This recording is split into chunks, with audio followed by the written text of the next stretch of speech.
The Iron Veil was made for women. The kingdom wanted to erase without killing. It hung above the judgment dais in the royal trial hall of Blackmere, forged from moon-black metal, so thin it looked like lace, and so cruel it had no eye holes, no mouth slit, no opening for breath, except the mercy of whoever placed it on the condemned. Once closed, it made a woman faceless before the pack, nameless, voiceless, a living shame carried beneath iron.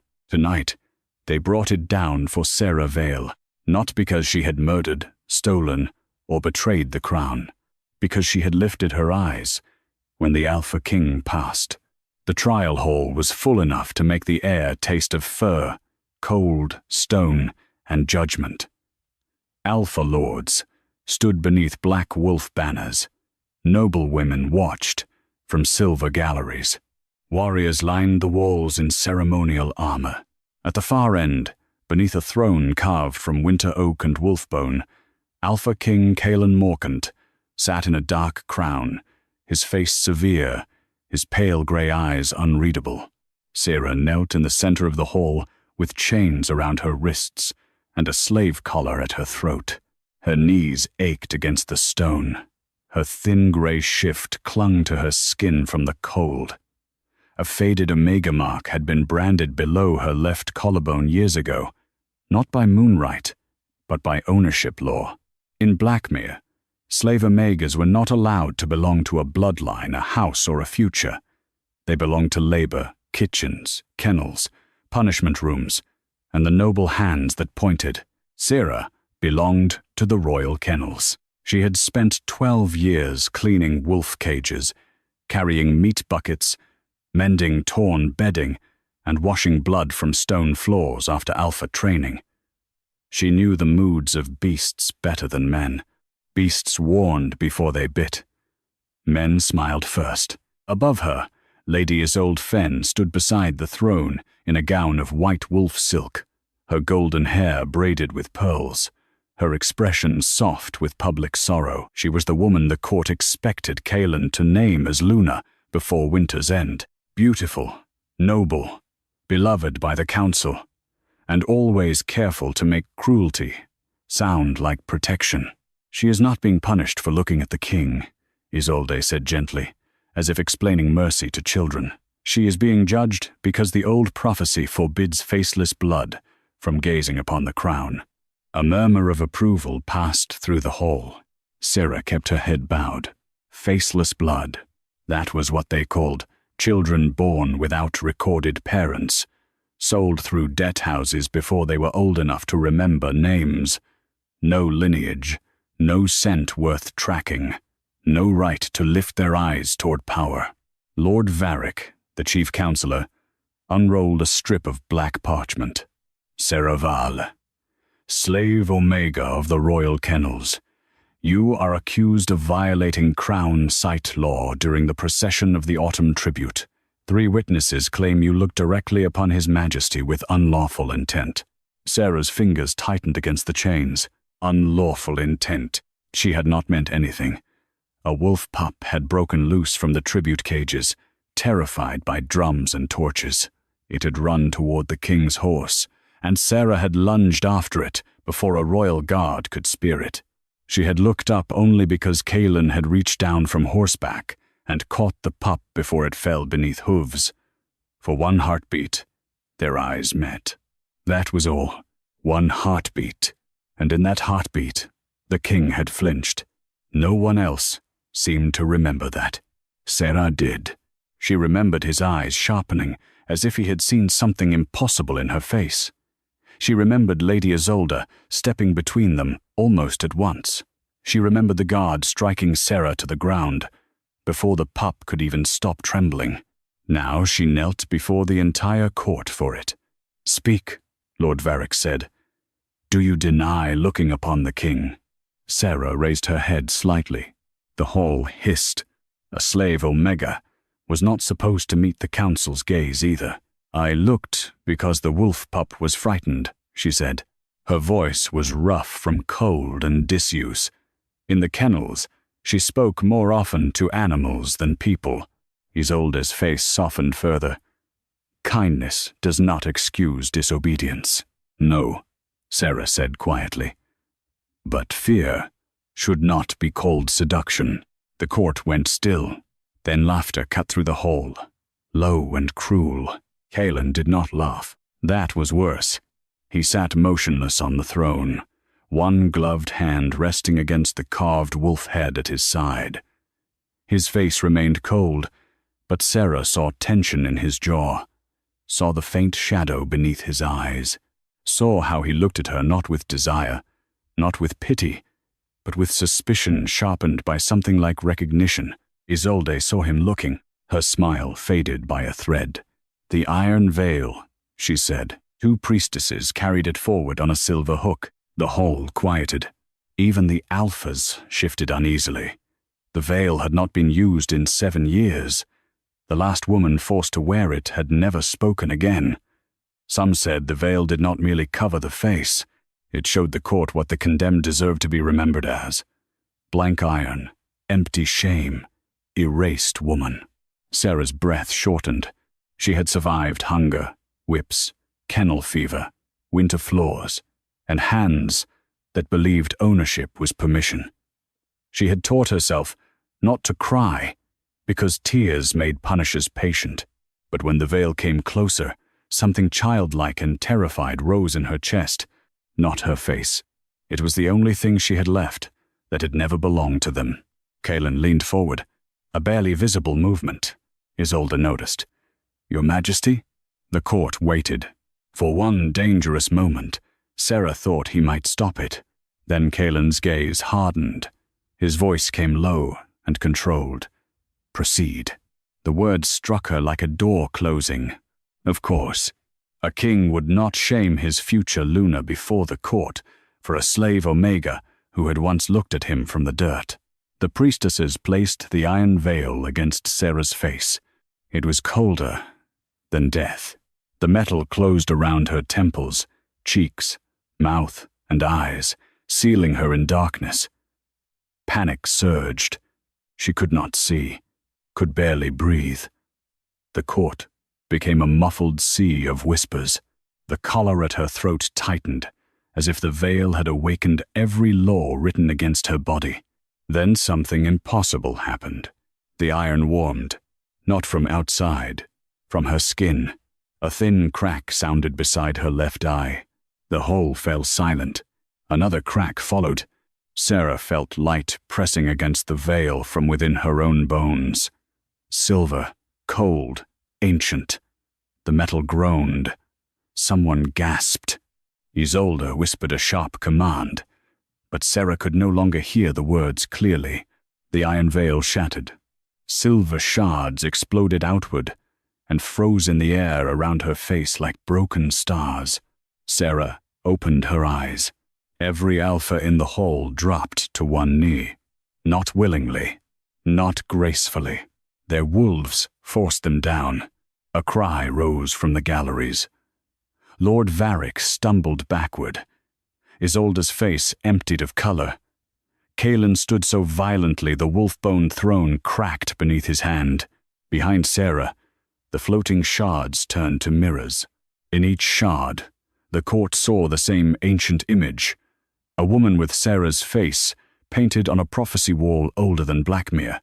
Silver-eyed, uncollared, crowned, not with gold, but with the shadow of a white wolf. The trial hall stopped breathing. The slave collar around Sera's throat split down the center, and from the broken iron veil, a voice older than the crown whispered through the stone. "The hidden face has returned." No one in Blackmere had ever seen an alpha kneel without permission. That was what made the silence so terrible. It was not merely shock that held the hall.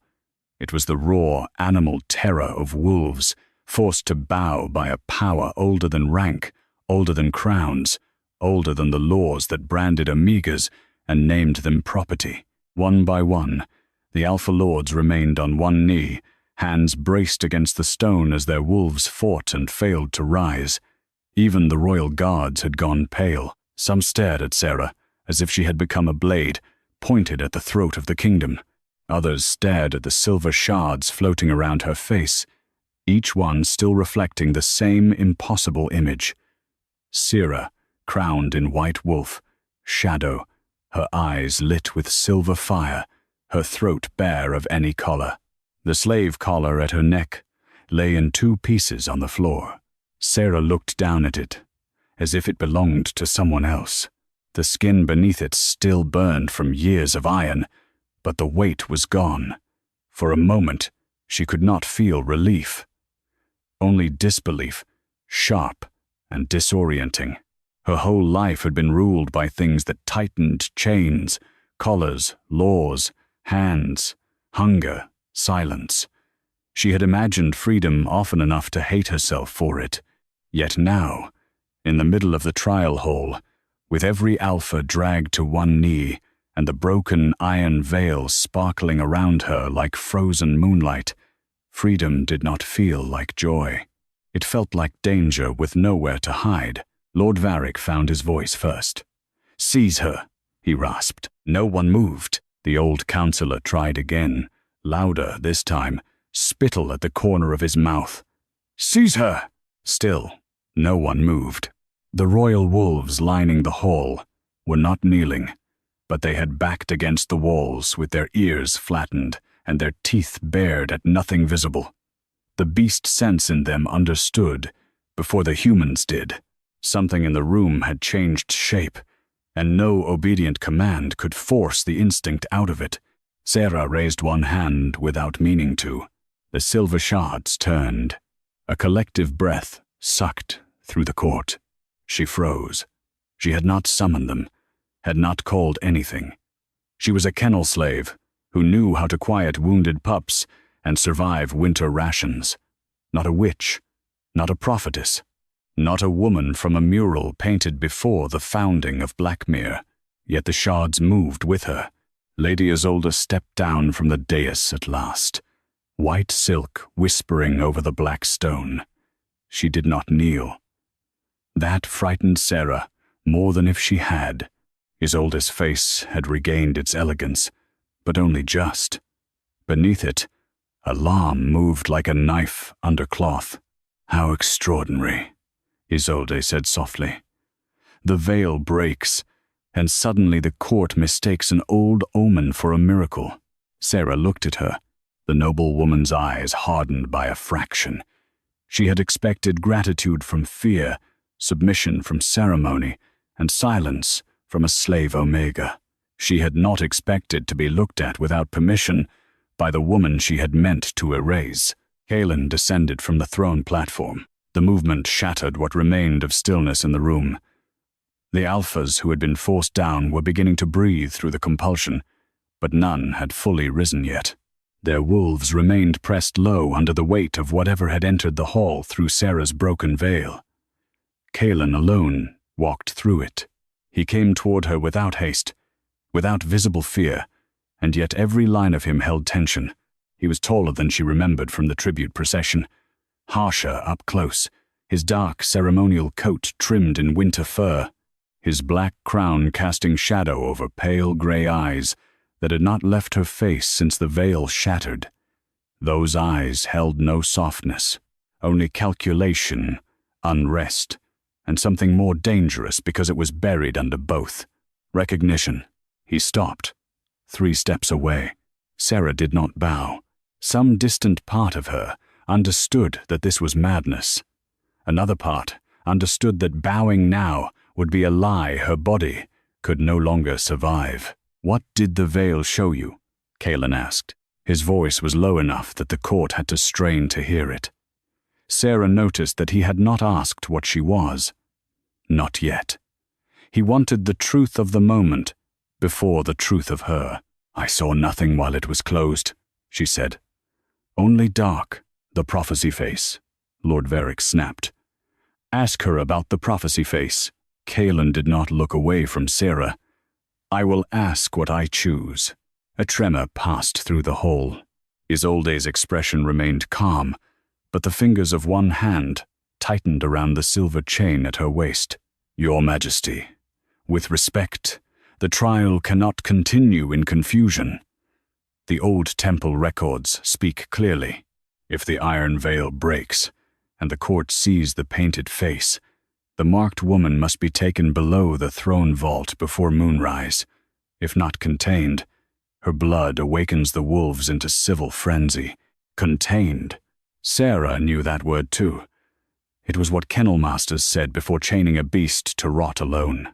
Kaelen's jaw hardened. Why was I not told that clause before the punishment was ordered? Isolde answered smoothly. Because no one believed a slave Omega would trigger it. Sera felt the cut of that sentence more keenly than the collar iron still cooling at her feet. Not because it was cruel, because it was honest. No one had believed her capable of awakening anything except nuisance. That had been the foundation of her suffering. She was not feared enough to be watched, only used enough to be discarded. One of the silver shards drifted lower, hovering near her shoulder. Its mirrored surface changed. The court saw not the painted woman this time, but a stretch of moonlit stone hidden beneath roots and snow. An old wall, ancient runes, a white wolf with silver eyes sitting before the mural of Sera's face. The shard trembled and went still. High gasps rippled through the galleries. The hollow shrine, someone whispered.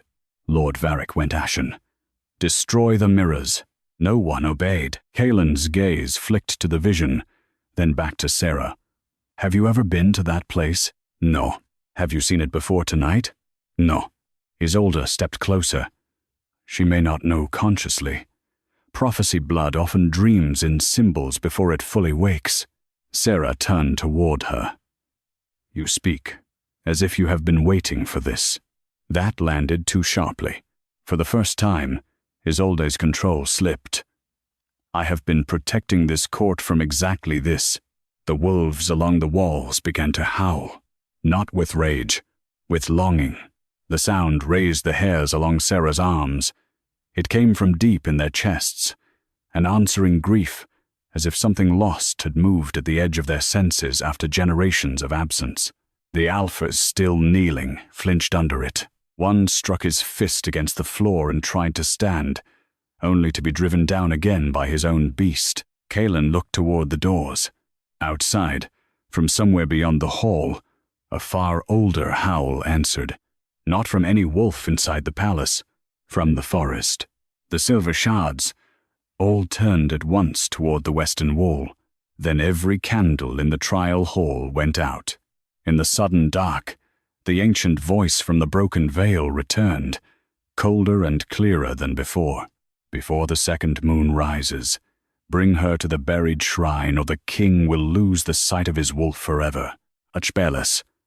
The darkness inside the trial hall did not behave like ordinary night. It pressed against Sera's skin with a cold intelligence, wrapping the floating shards of the broken iron veil, until each mirrored piece glowed like a small trapped moon. Around her, wolves whimpered in human throats. The noble galleries fell silent. No one mocked her now. No one called her slave with easy cruelty. Fear had given them manners faster than mercy ever could. Before the second moon rises, bring her to the buried shrine, or the king will lose the sight of his wolf forever. The words faded, but their meaning stayed like frost on bone. Sera turned toward Kaelen. The Alpha King stood only 3 steps away, his face half lit by the silver shards, his pale eyes fixed on the western wall where the vision of the hollow shrine had vanished. For one brief moment, she saw not the ruler of Blackmere, not the man whose command had allowed the iron veil to be placed over her face, but a warrior hearing the shape of his own doom spoken in public. Then his expression closed. What does it mean? Sera asked. A slave Omega should not question a king. The old law still lived in her bones even without the collar around her throat. But the broken metal on the floor told her one law had already died tonight. Kaelen looked at her. It means someone has been hiding more than a prophecy. Lady Isolde moved quickly.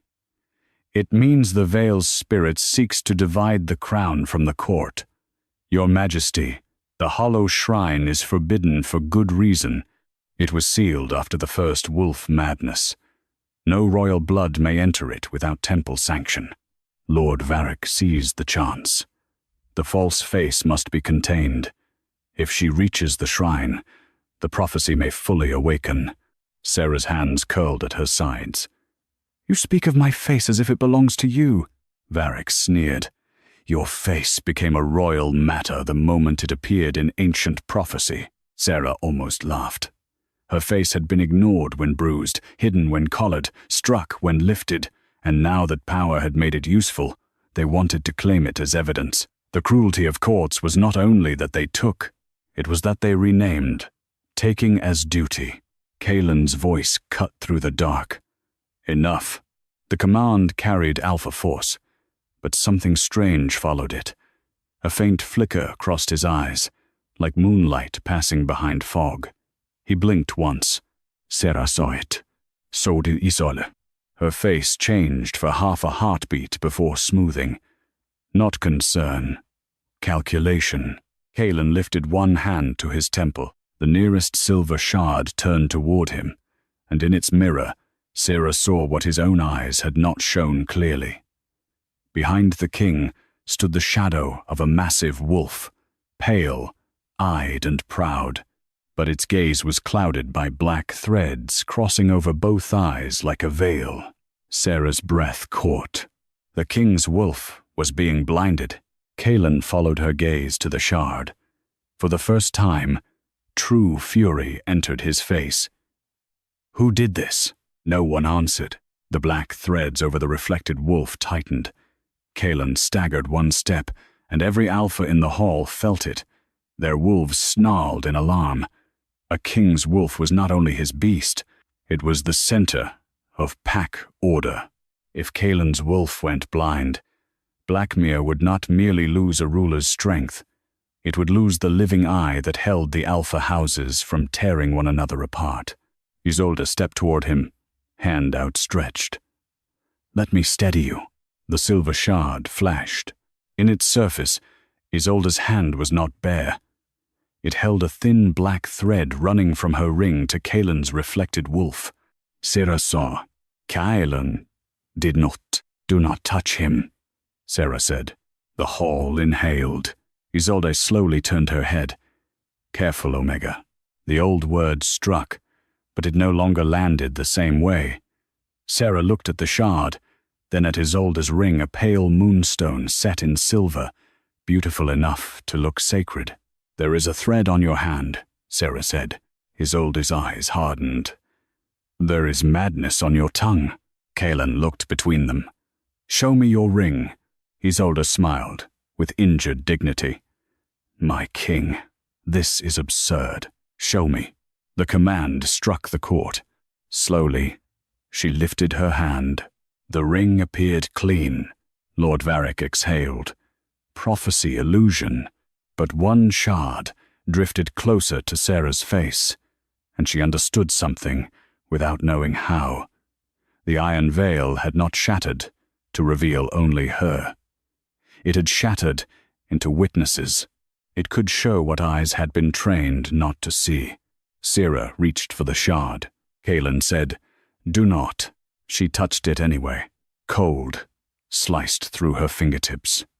The mirror flashed silver, and Isolde's ring appeared as it truly was, a circle of black thread woven with tiny blind eyes, each eye sewn shut. The thread ran across the floor, up the throne, and into Kaelen's wolf shadow. The court erupted. Isolde snatched her hand back. "She corrupts the mirror." Sera's fingers bled where the shard had cut her. A drop fell onto the stone. The shard widened. Another vision appeared, a chamber beneath the lunar tower. Isolde kneeling before an old prophecy mural, not praying, but scraping away part of the painted face with a silver knife. Priestess hands holding the iron veil above a bowl of black water, Varric whispering, "If the king sees her true face before the second moon, he will know the wrong woman has been guiding his wolf." Sera stumbled. Wrong woman. Kaelen's fury turned so quiet that even the wolves stopped breathing. Varric shouted, "A trick!" The shard broke into brighter light. The vision shifted to the royal kennels years ago. A child, Sera, thin and silent, hiding behind a cage while young Kaelen walked past with blood on his sleeve after his first war trial. He stopped, suddenly, and turned toward her. His wolf shadow behind him lifted its head, as if recognizing something. Before he could approach, Isolde Younger, smiling, stepped between them and placed one hand over his eyes. The black thread began there. Sera stared at the memory. Kaelen stared too. "You have been blinding me to her for years," he said. Isolde's face changed completely. The gentle Luna mask vanished. What remained was not panic, but wounded rage. "I have been saving you from a prophecy that says the true-faced Omega will unmake the Alpha King." Sera's blood turned cold. Kaelen looked at her then, and for the first time she saw fear in him, not of what she had done, but of what she might mean. Isolde saw it and smiled through tears. "Take her to the hollow shrine if you wish, but when your wolf finally sees her fully, it will not kneel in love. It will see the death written behind her face." The western doors burst open under a blast of winter air. Outside, beneath the storm clouds, the second moon had begun to rise. The second moon rose, like a blade behind the western doors. Its pale light spilled into the trial hall and touched every broken shard of the iron veil. The mirrors trembled in the air around Sera, each one catching a different fear. Alpha still struggling to rise, noble women clutching their throats, Lord Varric whispering prayers through clenched teeth, Isolde standing with her moonstone ring hidden against her palm, and Alpha King Kaelen staring at the prophecy wound opening in front of him. If the true-faced Omega reached the hollow shrine, his wolf would finally see her. And if Isolde's warning was true, that sight might destroy him. Sera should have felt triumph. Instead, she felt colder than she had beneath the veil. Her collar was broken, but the court had already found a new chain. Prophecy. Slave had become omen. Shame had become danger. They had not stopped trying to turn her face into something that belonged to them. Kaelen turned toward the open doors. "Prepare horses." The court erupted. Lord Varric stepped forward. "Your Majesty, no royal blood may enter the hollow shrine without council sanction." Kaelen's eyes did not leave the moonlit courtyard beyond the doors. "Then the council may remain here and sanction its own fear. You risk your wolf. I risk more by staying blind." Isolde's face softened in a way that might have convinced anyone who had not seen the black thread in her ring. "Kaelen, listen to me. If you go with her, the prophecy completes. You think the danger is ignorance, but what if the danger is recognition? What if your wolf sees her true face and chooses death because it was always written to?" Sera flinched before she could hide it. Gala saw. For the first time since the veil shattered, he looked not at her power, not at the prophecy shards, but at the wound Isolde had just made. His jaw tightened. "She is standing in a room that has called her slave, curse, omen, and death," he said. "Do not add my fear to her sentence and call it love." Isolde's mask cracked. The words were not devotion, not even trust, but they stood between Sera and the room, and that was dangerous enough. A low growl rose from the Alphas still kneeling. The compulsion was weakening. One by one they forced themselves upright, sweat on their brows, humiliation in their eyes. Men like that would not forget being made to kneel before a slave Omega. Fear was turning into anger. Anger would soon need a target. Sera saw it before anyone named it. "If I leave with you," she said quietly, "they will call it escape." Kaelen looked at her. "Then walk out under my command and remain your prisoner?" Silence cut between them. The question struck him because it was true. If he ordered her to the shrine, he could protect her from the court and still make her obey. Another chain, polished by necessity. His voice lowered. Then walk out by your own will. Lord Varric laughed harshly. A slave Omega has no legal will. The nearest shard turned toward him.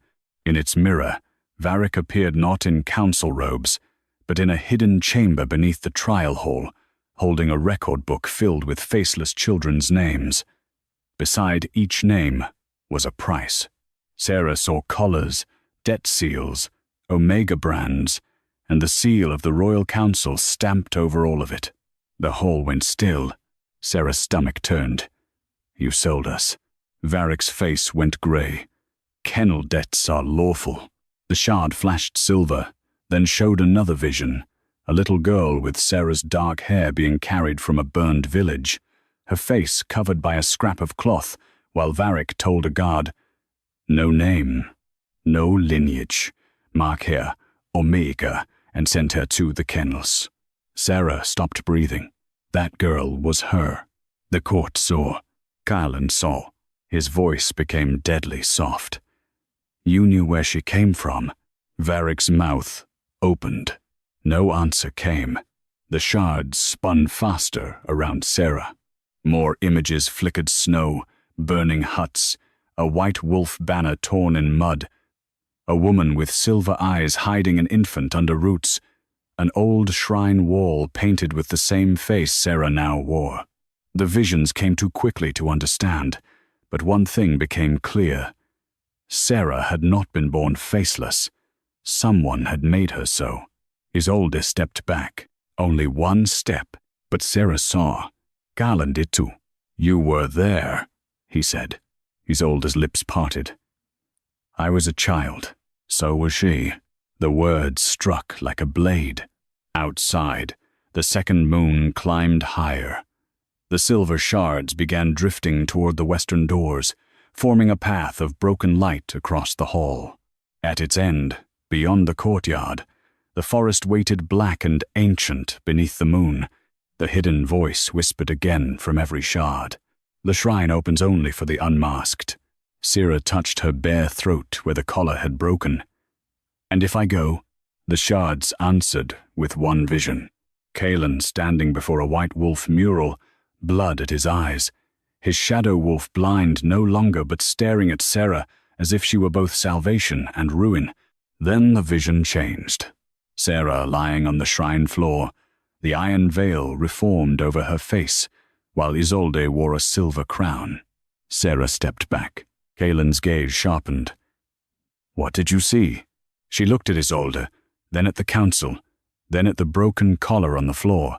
The old instinct screamed at her to lower her head, to survive, to let powerful people decide which danger she was allowed to face. Instead, she walked toward the moonlit doors. I saw what happens if I stay. Kaelen followed. Isolde's voice rose behind them, no longer gentle. If she reaches the shrine, every alpha in this kingdom may see what she is. Sera stopped at the threshold and looked back. Good, she said. The shards of the iron veil swept around her like silver wings, and beyond the palace walls, the forest wolves began to howl her name. The forest answered before the palace could. Sera stepped through the western doors into moonlit cold, and the howls beyond the walls rose in layers near wolves, far wolves, old wolves whose voices seemed to move beneath the roots rather than above them. They did not sound like a pack calling prey.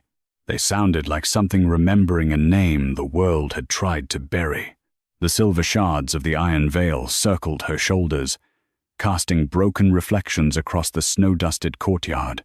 In each shard, she saw fragments she did not yet understand.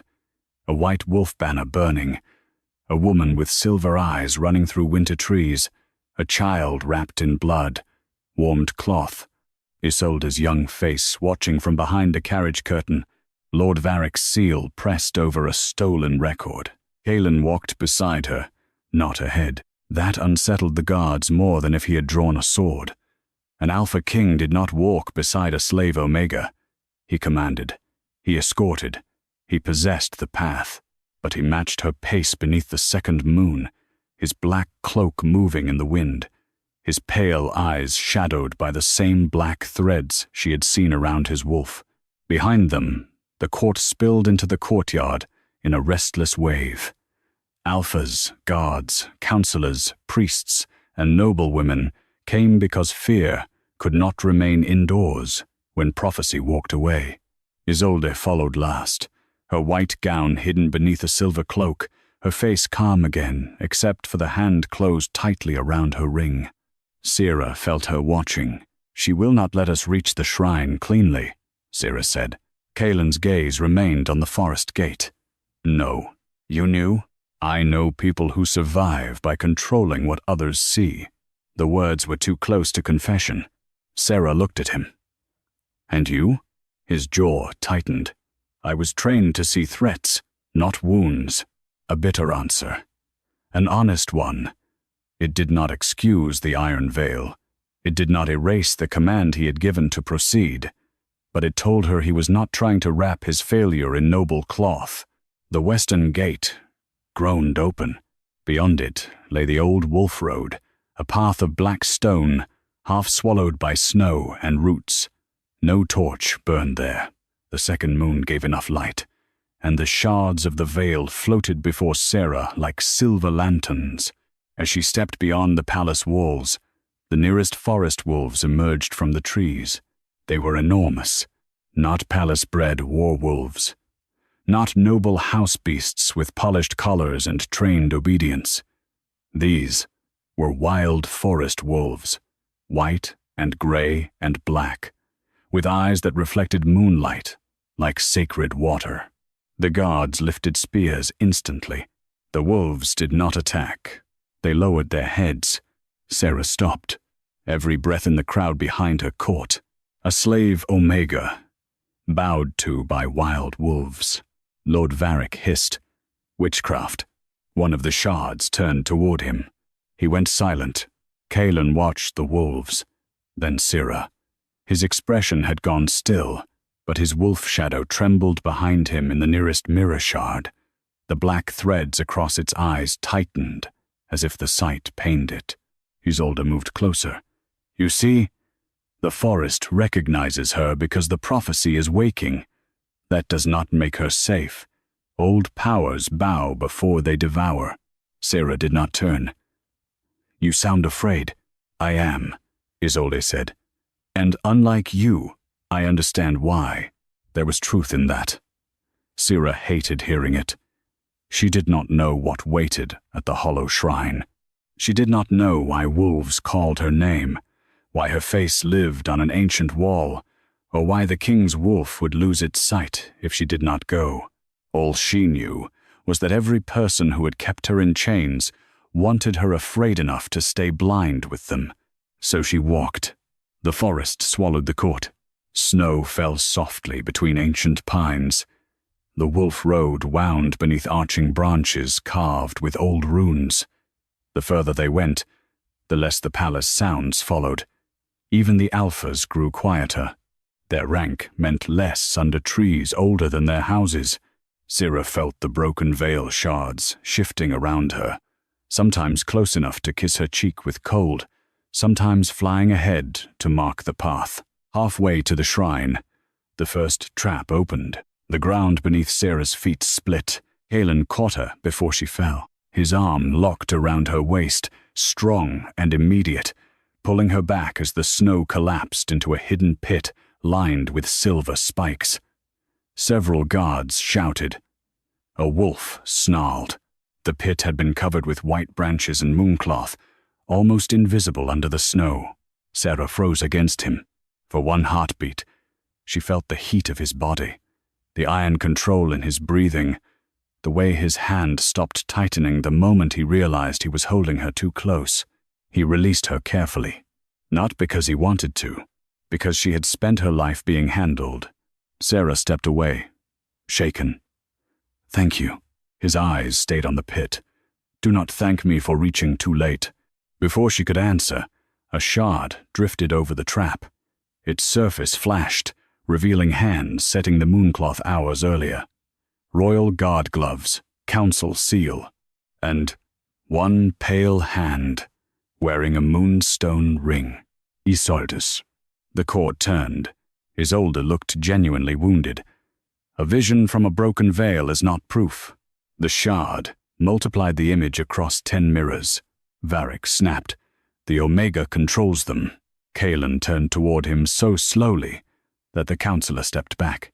Another word, the king said, and I will let the mirrors show everything you fear. Varric went silent again. Sera should have felt safer. She did not. The pit proved Isolde had prepared for this path before the veil shattered, before the trial, before Sera was even brought into the hall. The Iron Veil punishment had not been improvised. It had been bait. They wanted the veil to break. Sera whispered. Kaelen looked at her. She stared at the dark pit. Not in court, maybe, but eventually they needed me exposed. Isolde's face hardened in the moonlight. The western forest howled again. Closer now. The path ahead brightened silver, and through the trees, Sera saw the hollow shrine for the first time. An ancient wall of white stone, standing in a circle of dead roots, half buried beneath snow, painted with the face from the veil shards. Her face. At the base of the mural sat a white wolf with silver eyes. It was not a painting. It was alive, and it was waiting for her. The white wolf sat beneath Sera's painted face, as if it had been guarding her shadow for centuries. No one moved closer. Even Kaelen stopped at the edge of the dead root circle, and for the first time since leaving the palace, the Alpha King looked less like a ruler entering forbidden ground and more like a man standing before a truth his blood had always feared. His wolf shadow flickered in the nearest shard of the broken iron veil, blindfolded by black threads, head lifted toward the shrine as if scenting something it could not see. The hollow shrine was not a temple in the way Blackmere built temples. There were no polished steps, no silver braziers, no priestess chants, only a crescent of ancient white stone rising from the snow, carved with claw marks and half-buried runes. Roots wrapped around the base like old fingers. At the center of the wall was the mural, a young woman, with Sera's face, silver eyes, bare throat, and a white wolf standing behind her. Around the painted woman's head, 7 alpha crowns lay broken in the snow. Sera could not breathe. She had spent her life being told she had no face worth remembering. Here, her face had been waiting longer than the kingdom that enslaved her. Lord Varric broke the silence with a shaking voice. "This place is forbidden, because it breeds wolf madness. We should leave before." The white wolf looked at him. Varric's mouth closed. The wolf rose. It was larger than any wolf Sera had ever seen, taller than a warhorse at the shoulder, fur white as moonlit bone, eyes bright silver and unbearably old. It walked toward Sera, without sound. The guards lifted spears. Kaelen raised one hand, stopping them. Sera's body wanted to step back. Her heart did not. The wolf stopped before her and lowered its head until its forehead nearly touched the snow at her feet. Behind her, the entire court inhaled. Isolde whispered, "No." The word was soft, but filled with terror. The white wolf lifted its gaze to Sera and spoke without moving its mouth. "Unmasked, child." Sera's knees nearly gave way. Kaelen stepped half a pace forward. The wolf's eyes shifted to him, and the black threads around his wolf shadow tightened so violently he flinched. Sera turned. "Kaelen?" He held himself upright through pure will, one hand pressed to his chest. "It is nothing." The white wolf's voice moved through the clearing. The king lies because he has been taught pain is safer than trust. The court went still. Sera stared at Kaelen. For a moment, the severe mask he wore cracked just enough for her to see exhaustion underneath. Not weakness. A lifetime of holding pain still so others could call it strength. Isolde moved quickly.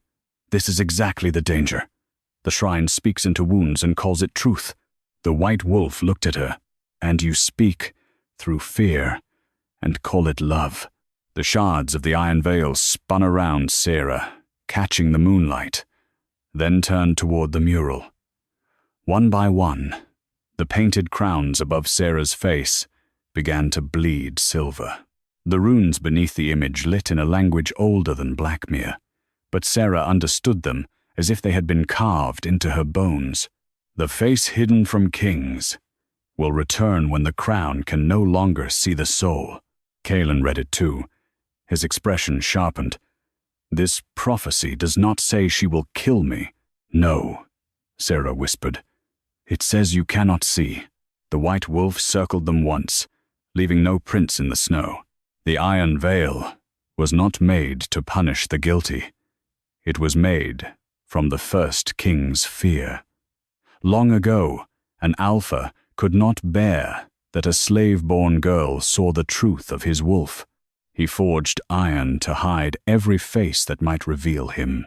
The veil has been used ever since by those who fear witness. Sera touched her throat where the collar had split. Then why did it break on me? Because you were the face it was made to hide. The words struck the clearing like thunder. Isolde stepped back. Varric's face went pale. Sera turned toward them slowly. You knew. Isolde's mouth tightened. I knew enough to fear what would happen if the king saw you. No, Kaelen said. His voice was low, dangerous. You feared what would happen if I saw clearly.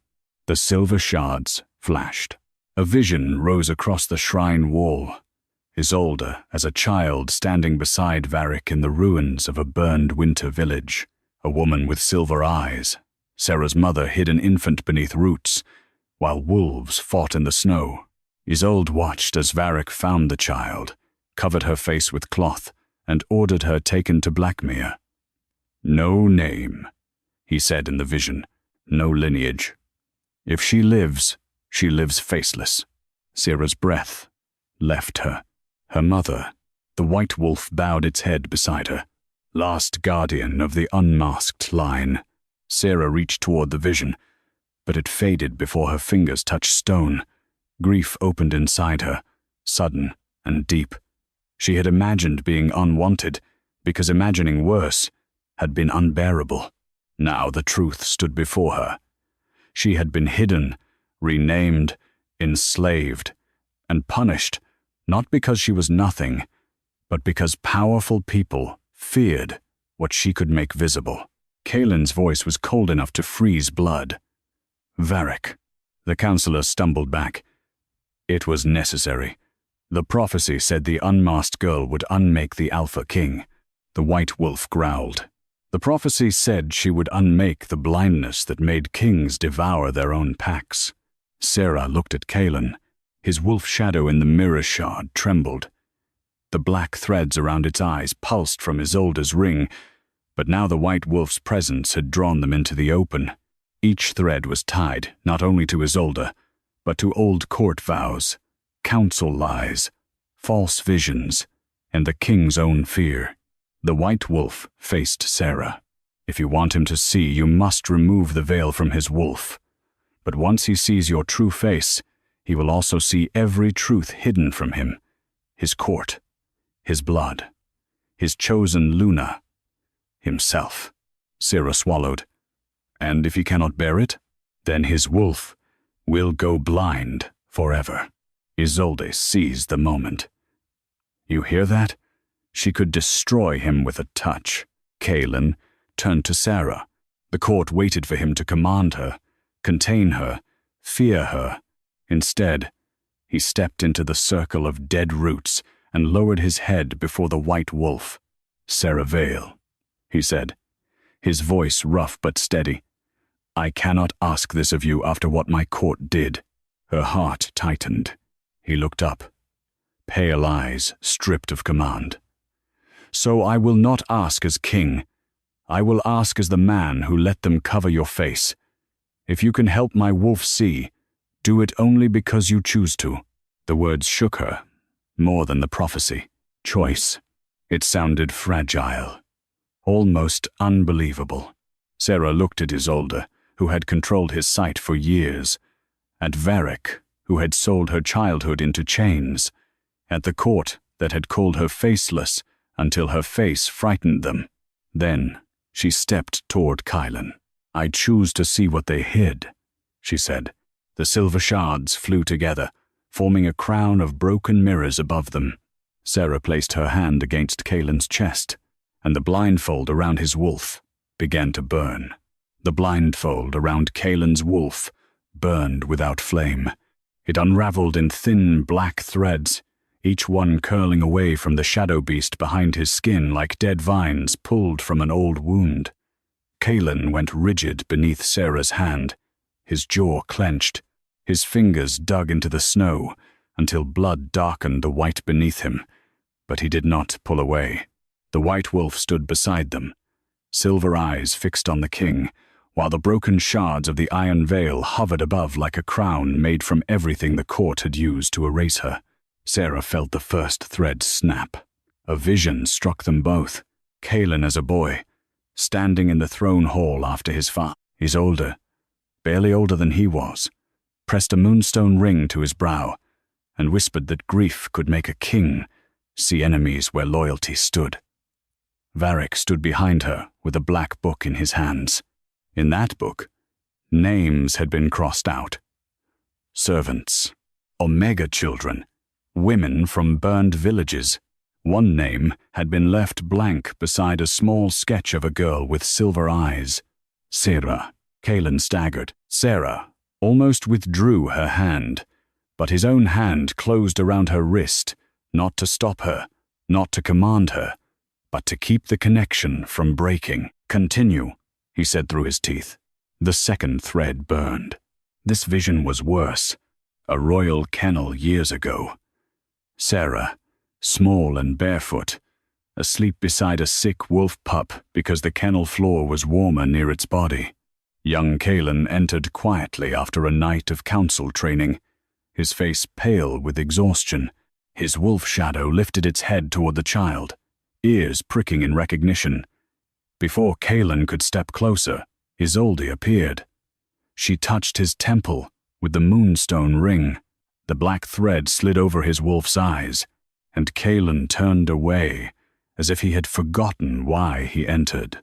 Sera saw the moment her life might have changed, then saw it stolen. Her throat tightened, but she did not cry. Not yet. The third thread snapped.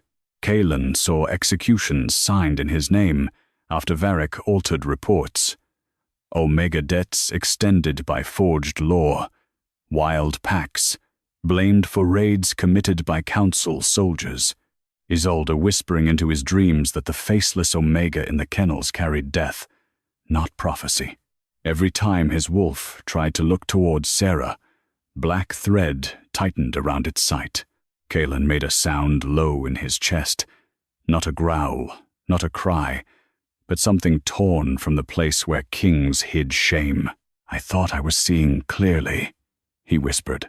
Sera's voice was quiet. "So did I, when I believed I was nothing." The final thread did not burn. It tightened. Isolde stepped into the deadroot circle, her moonstone ring bleeding black light. "Stop." The white wolf bared its teeth. Isolde ignored it, but Sera saw the fear under her beauty. If that final thread breaks, his wolf will see what the prophecy truly means. He will know the price of your face. Kaelen lifted his head. "What price?" Isolde's eyes shone with tears now, real ones. "Your throne." The clearing went still. "The prophecy says, the unmasked Omega will unmake the Alpha King," she said. "Not because she kills him. Because if his wolf sees her, it will no longer obey a crown built on faceless blood. Your wolf will reject the old throne. The Alpha houses will call you broken. The council will fall. The slave laws will burn. Everything your father died holding together will collapse." Sera felt the truth in it. The shard above Isolde did not flash red. Kaelen slowly rose, Sera's hand still against his chest. "You blinded me to preserve slavery. I blinded you to preserve Blackmere." "No." His voice turned cold. "You decided they were the same. Varric shouted from beyond the root circle. "Because they are. This kingdom runs on hierarchy. Alphas rule. Omegas serve. Faceless blood carries what noble blood cannot. Break that order, and every lower pack will claw upward, until nothing remains but war." The white wolf's voice rolled through the shrine. A kingdom that requires blindness to survive is already devouring itself. The final thread pulsed. Sera understood the choice. If she burned it, Kaelen's wolf would see fully, but the old laws holding Blackmere together might break with him. If she stopped, he might keep his throne. But every Omega like her would remain faceless beneath it. Kaelen looked at her. This time, he did not ask her to save him. He did not ask her to spare his crown. He only said, "I am tired of ruling what I cannot bear to see." Sera's heart broke open quietly. She pressed her palm harder against his chest. The final thread burned white. Kaelen's wolf shadow threw back its head and howled. The sound shook snow from the trees and tore through the court gathered behind them. Alphas fell to their knees again, but this time not from forced submission. Their wolves lowered their heads to the white wolf at Sera's side, and then to Sera herself. The moonstone ring on Isolde's finger cracked. Black light spilled from it, forming images across the shrine wall. The hidden slave markets, the burned village, Varric's records, Isolde's years of binding the king's sight, and the prophecy in full. The unmasked, "One will not kill the king. She will show him whom his crown has been killing." Kaelen stared at the words. Then he turned toward the court. His pale eyes were no longer clouded. Every Alpha saw the difference. The king's wolf could see, and it was looking at them. The court did not understand what it meant to be seen by a king's wolf until it happened. Kaelen turned from the shrine wall, and the beast behind his eyes looked out through him without the black threads Isolde had woven for years. It did not roar. It did not bare its teeth. It simply saw. That was worse. One by one, Alpha Lords stiffened as the wolf's gaze passed over them. Some lowered their eyes. Some trembled. Some looked suddenly older, as if the lies they had worn like armor had become too heavy to stand under. Sera stood beside him in the dead root circle, with the white wolf at her other side, and the broken shards of the iron veil floating above her. She had expected triumph to feel bright. Instead, it felt like standing in the center of a storm that had not yet decided where to strike. Isolde clutched her cracked moonstone ring. Black light leaked between her fingers, dripping onto the snow like ink. Her face had gone pale, but she did not collapse. Sera understood then why Isolde had been dangerous for so long.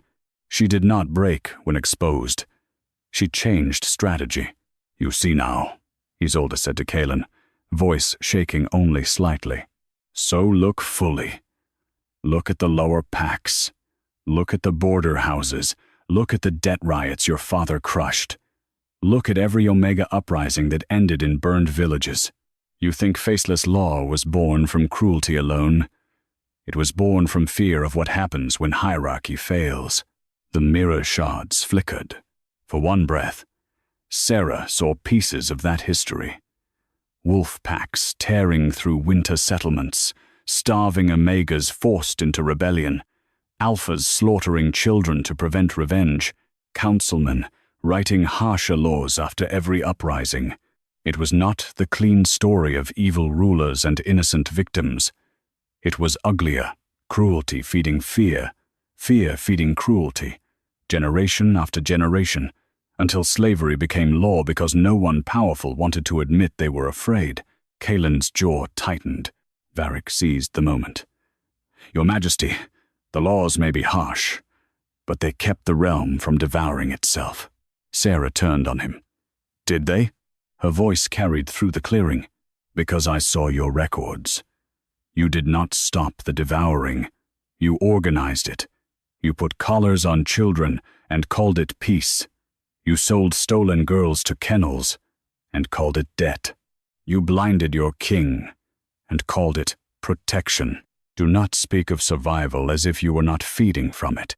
The white wolf stepped forward. The snow beneath Varric's feet darkened, and the mirror shards turned toward him. Images burst across them. Contracts signed in hidden rooms, Omega families split by price, faceless children branded in temple cellars, council gold exchanged for bodies. The gathered alphas recoiled. Some in disgust, some because they recognized their own house seals in the visions. Kaelen's voice came low. All slave ledgers will be opened. The clearing erupted. Impossible, one alpha snapped. Without debt service, the winter farms collapse. The kennels will empty. The border houses will revolt. Kaelen faced them.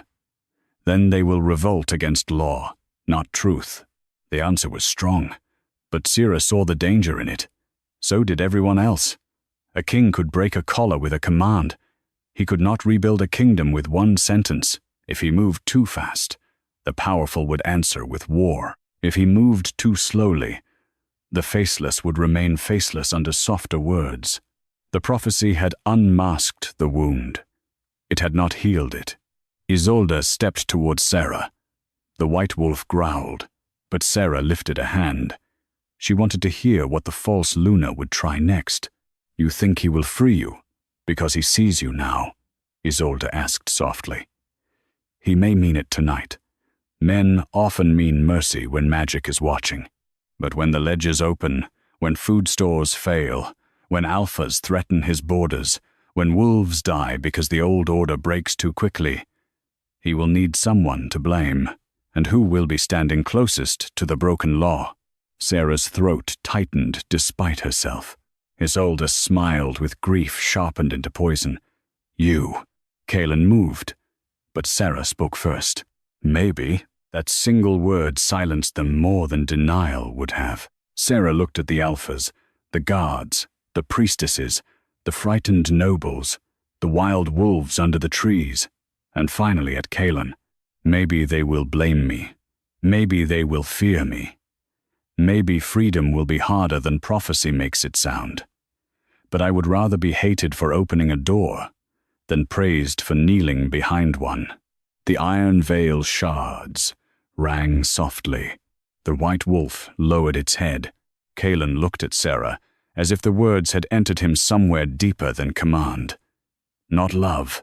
Not yet. This was too raw, too newly broken, too full of guilt. But something in his face changed respect, sharpened by pain, fascination stripped of possession. Then the hollow shrine wall cracked. The mural of Sera's face split down the center, and behind the painted stone, a staircase appeared descending into blue-white darkness. Every wolf in the clearing fell silent. Varric whispered, "No." Isolde's face went still with terror. Kaelen turned toward the opening. "What is beneath it?" The white wolf answered. "The first faces." Sera felt the words move through her bones. The women and children erased before faceless law had a name. The first collars. The first market. The first oath that taught Blackmere to look away. Sera looked into the stairwell. The air rising from it smelled of moon water, old blood, and iron left too long in snow. Kaelen stepped beside her. "You do not go alone." She almost said yes. Then she looked at him. "Not ahead of me." He understood. He stepped back half a pace. The gesture was small. To the court, perhaps meaningless. To Sera, who had been dragged, ordered, handled, and covered, it felt like the world shifting. Together, they descended. The stairs led into a chamber beneath the roots of the shrine, where the walls were covered not in prophecy, but in faces. Hundreds of them, painted in silver, carved in bone, pressed into stone like final breaths. Women, children, men, wolves in human skin. Every face had been scratched out with iron. At the center of the chamber stood the original iron veil, not the thin punishment veil from the court. This one was enormous, suspended from black chains, shaped like a faceless moon. Beneath it lay a stone basin filled with still water. Sera approached slowly. Her reflection did not appear in the water. Instead, she saw her mother, silver-eyed, dark-haired, blood on her mouth, holding an infant close beneath the roots while wolves burned the village above. Sera's knees weakened. The woman in the water looked up. "My daughter," she whispered. Sera made a broken sound. Kaelen stopped behind her, close enough to catch her, far enough not to intrude upon the grief. Her mother's reflection lifted one hand to the original veil. "They did not steal your face because you were dangerous to kings," she said. "They stole it because you could return every face they had taken." The enormous iron veil groaned on its chains. Sera looked up. The scratched-out faces on the walls began to bleed silver light, and above her, the original veil opened its eyeless mouth. The original iron veil opened its eyeless mouth, and the chamber remembered how to scream. No sound came from human throats. The scream rose from the walls, from the scratched-out faces, from the basin of still water, from the chains holding the enormous veil above Sera's head. It was the sound of every person Blackmere had taught history to forget. Women sold without names. Omega children marked before they could speak. Healers blinded for recognizing royal lies. Village mothers who hid infants beneath roots, while council riders burned the snow black above them. Sera stumbled, both hands pressed over her ears. Kaelen moved instinctively, then stopped himself before touching her. She saw the restraint, even through the pain. He wanted to shield her. He did not know whether shielding would become another form of taking. That mattered. It should not have mattered in a room full of ghosts, but it did. Her mother's reflection remained in the basin, silver-eyed and sorrowful. "They made the veil to erase witness," her mother whispered. "But iron remembers every face it covers." The huge veil groaned on its chains. Its eyeless mouth stretched wider, and from inside came strips of black metal, thin as ribbons, each one carrying the imprint of a vanished face. They drifted through the chamber and wrapped around the scratched-out portraits on the walls. Wherever they touched, silver light spilled through the gouges. Faces returned. Onebiwan, a little boy with a missing front tooth, a woman with wolf gold eyes, an old man scarred across one cheek, a young mother holding two infants. A girl no older than Sera had been when she was branded, her mouth open in a laugh the iron had failed to kill completely. Kaelen inhaled sharply behind her. The faces did not accuse with words. They looked. That was worse. The Alpha King stood before the first people his throne had been built to forget, and for the first time there was no court law, no council report, no Luna's whisper between his eyes and the truth. Sera turned to him. "Can you see them?" His face was pale. "Yes." "All of them?" His jaw tightened. "Yes." The white wolf entered the chamber and stood beside the basin, its fur glowing like moonlit snow. Above, the broken shards of the smaller iron veil circled the original veil like children returning to their mother. The white wolf spoke. "The hidden face can return the taken faces, but the price is choice." Sera already hated the word price. "What choice?" she asked. The basin water darkened. Her mother's reflection lowered her eyes. "If you break the first veil, every faceless record in Blackmere will open, every slave ledger, every hidden market, every noble house that bought erased blood. Every alpha who profited from faceless law will be named." Kaelen's voice was quiet.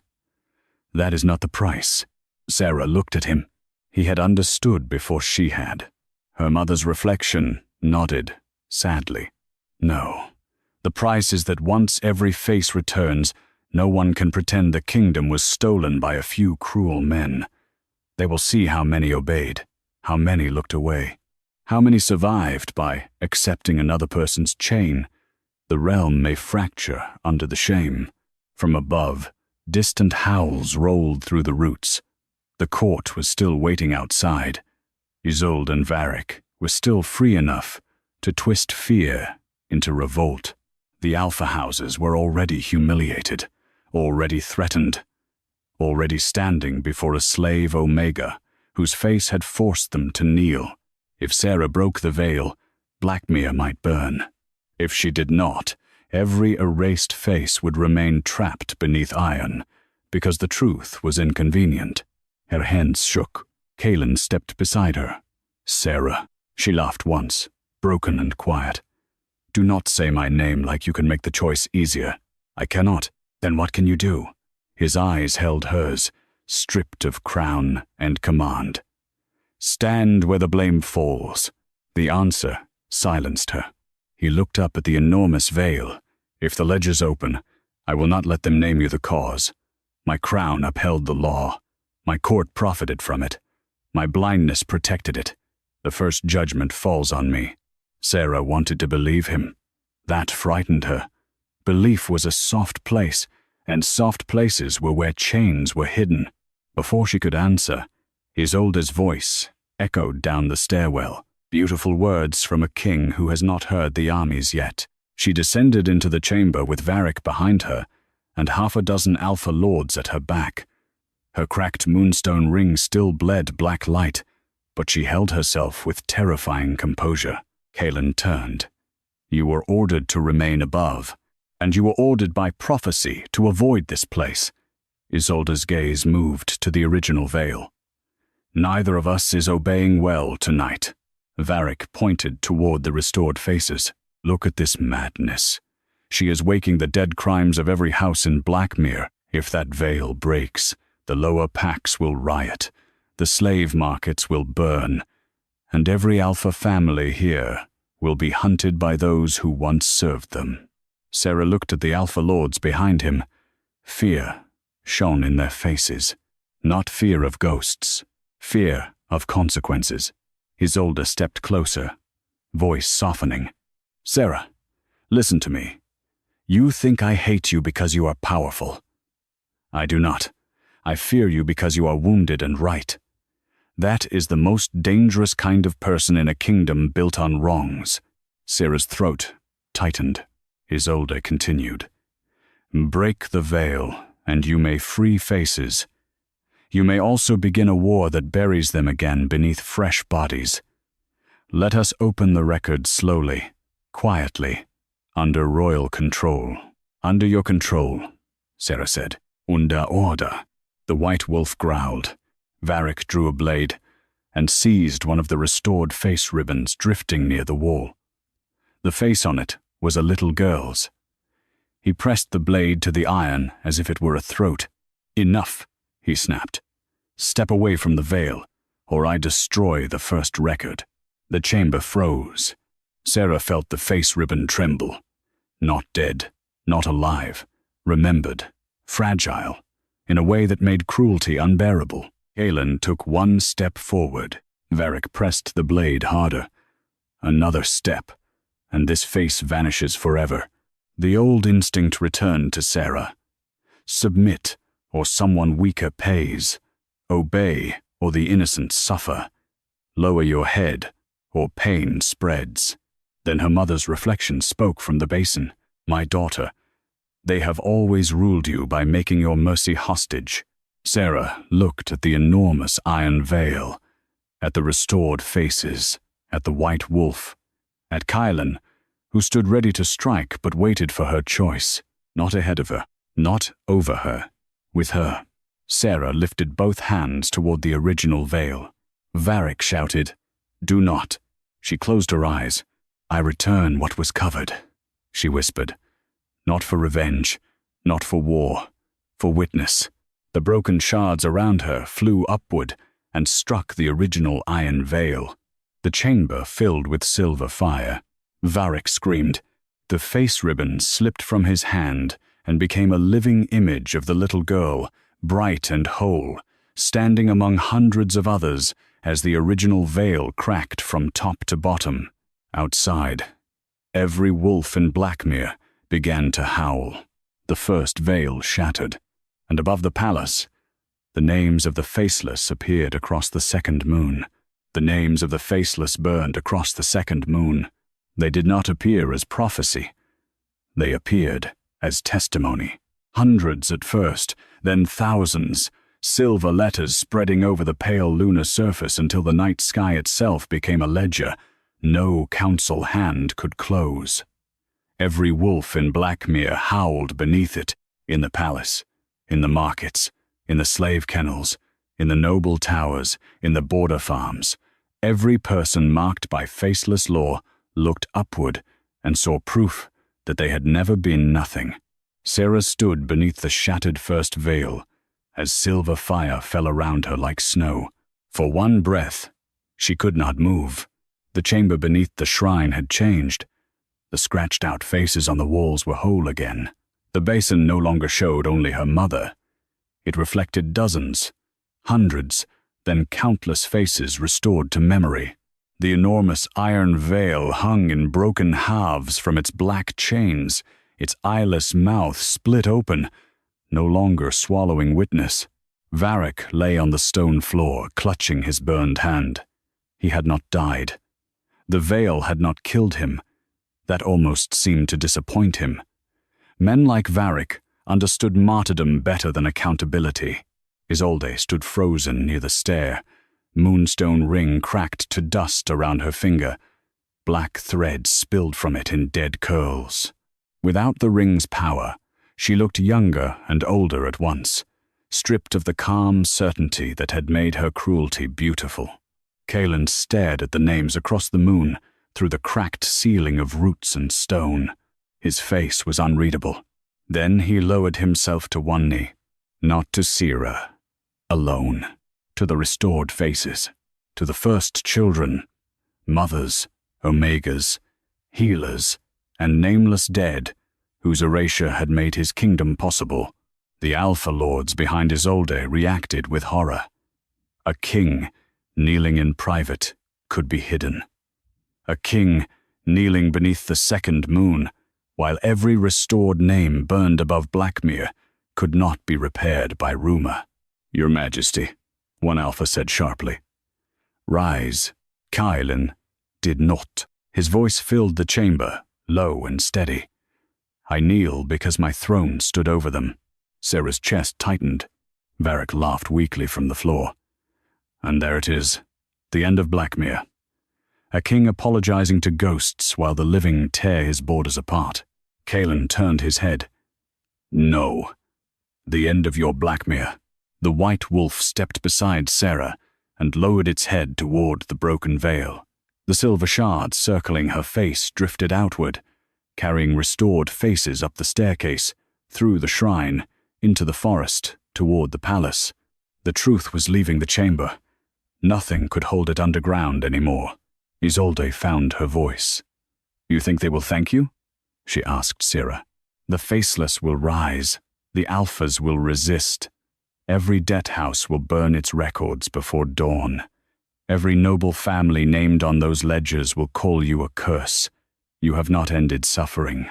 You have given it direction." Sera looked at her. "And you would have kept it directionless, so long as it stayed under a collar." Isolde's eyes filled with fury and grief. "I kept him alive." Kaelen rose slowly. "You kept me blind. I loved you." The chamber went still. Sera saw the truth in Isolde's face. Not innocence, not excuse, but truth. Isolde had loved him in the way frightened people loved power, by gripping until both love and power became chains. Kaelen's voice was quiet. "Then your love learned cruelty's language too well." The words struck Isolde harder than anger would have. She looked away first. Above them, shouts began rising from the shrine clearing. The court had seen the moon. The Alphas were no longer only afraid. They were calculating how to survive it. Kaelen turned to Sera. "They will try to take you. I know. They will say you control the names. I do not. They will say killing you stops them." Sera lifted her eyes to the moonlit crack overhead. "Then they will learn. The names do not need me to remain true.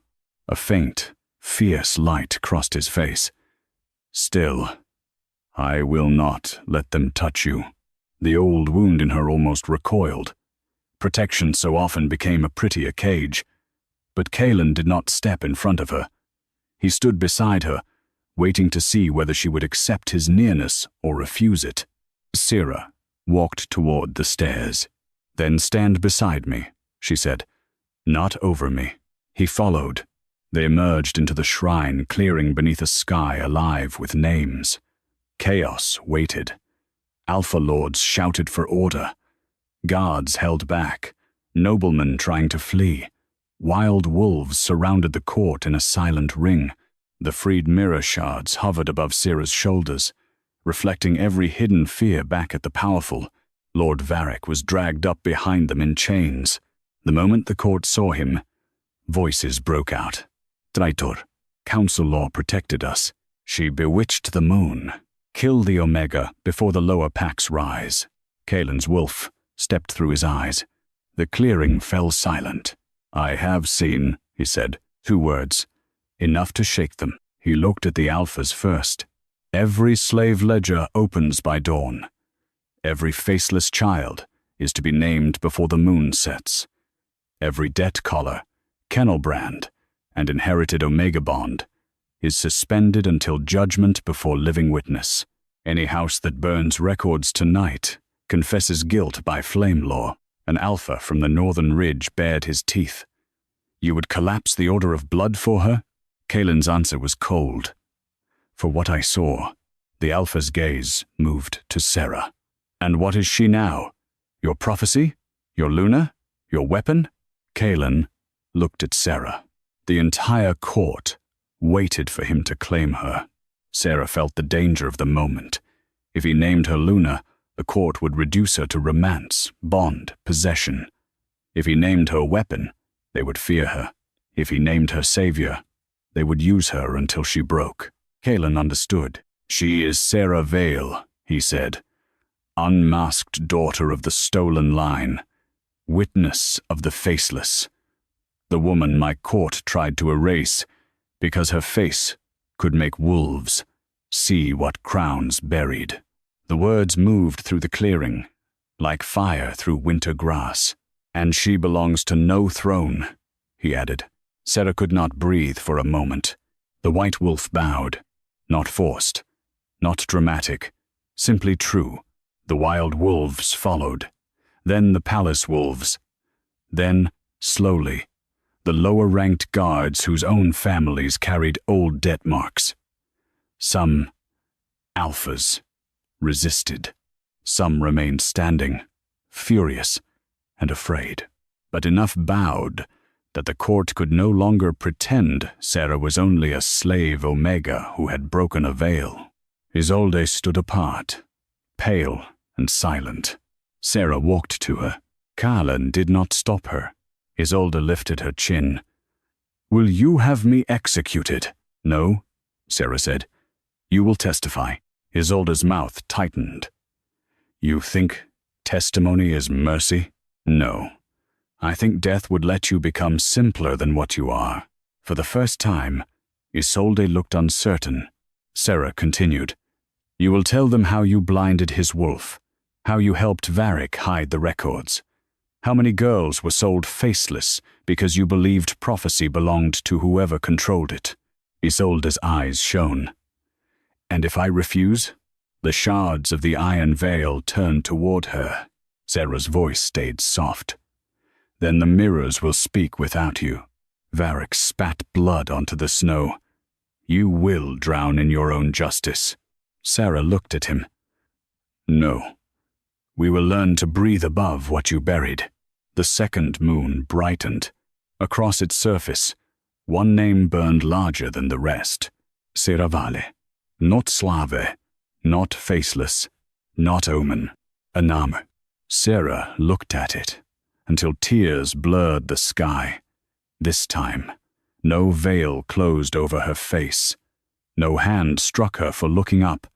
No collar tightened because she dared to be seen. Kaelen stood beside her, close enough that his warmth reached her through the cold, distant enough that the choice remained hers. "I cannot undo the command I gave in the hall," he said quietly. "No, I cannot return the years you spent in chains. No, I can spend whatever reign remains to me breaking the laws that made them." She turned to him. His face held no softness meant to manipulate, no grand romantic claim designed to make pain vanish. Only a hard, humble devotion beginning where denial had ended. "And if your alphas rebel," she asked, "then I will face them seeing clearly." The white wolf stepped between them, then dissolved into silver light that flowed into the broken veil shards around Sera. The mirrors settled at her back like a faint crown of moonlit fragments, not heavy, not binding, only present. The hollow shrine wall behind them changed. The painted woman with Sera's face no longer stood alone. Beside her appeared the shadow of a king's wolf, eyes unbound, not kneeling in defeat, but watching beside her. The first true dawn touched the forest.